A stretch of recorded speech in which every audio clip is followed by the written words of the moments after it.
ugundiye muswaga ni promoter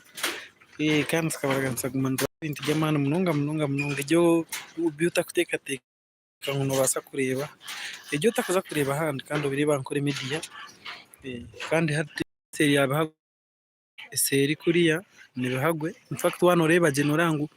kuriya nigongo then wagaruka kunugaruka mbararo mu town noreje yo negwera kimwe mu town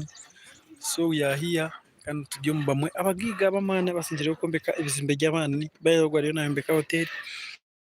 I am going to show you bita kombeka kid construction ibintu bindi mbamutakubire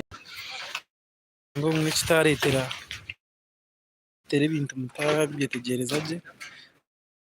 bwa pipe bucemo amashanyarazi and engineer Danka